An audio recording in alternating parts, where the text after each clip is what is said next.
Thank you, Governor. Once again, thank you for being here. I appreciate that. In your opening statement, you did say that when you were running for governor, the idea of an oversight board was not even contemplated. That's just factually wrong. But I appreciate your willingness to be here, and I'm going to look forward to reading the testimony that we got from you 15 minutes ago. I do have a couple of questions, though, if we can get through this in the time that's allotted. Your administration and the Oversight Board were working together to enact substantial labor reforms that would have made it easier for people to find jobs and reduce the administrative burden of formal employment in the market.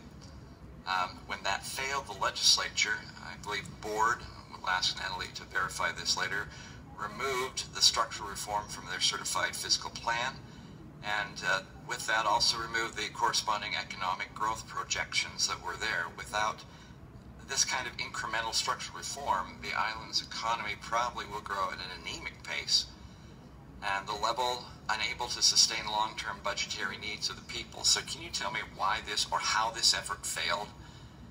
And then how is your administration going to continue to try, or will your administration continue to try to pursue these types of reforms? Sure, I will do so, but I would also like, for the record, to correct the initial statement that you made, Ranking Member. I started the policy-making process in 2011. But by that point, there was no talk of the Oversight Board. You said when you were running for governor.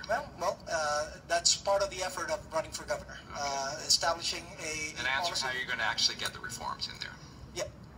The what? The reforms. How are you going to... Well, why did it fail? Are you going to try and keep those reforms going? So you're just talking about one reform. You're talking about one of the labor reforms that was established. I would like to remind you that we did pass labor reform in Puerto Rico in our first month in office. Tell me why that reform failed. How did that reform fail? Well, we achieved an agreement on the executive level with the Oversight Board. There were certain elements that were agreed upon. It went to the legislature, and it didn't pass one of the chambers of the legislature.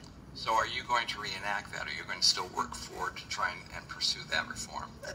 Listen, getting stuck on that one reform is missing the big picture. There's other reforms that are going. I'm asking you about that reform. Is your administration going to be working to try and implement that reform? No. All right, then when Natalie, the board actually comes up for their testimony, I think one of the questions I will have for you is, how does that make your projections? What is the impact on that kind of reform on your projections?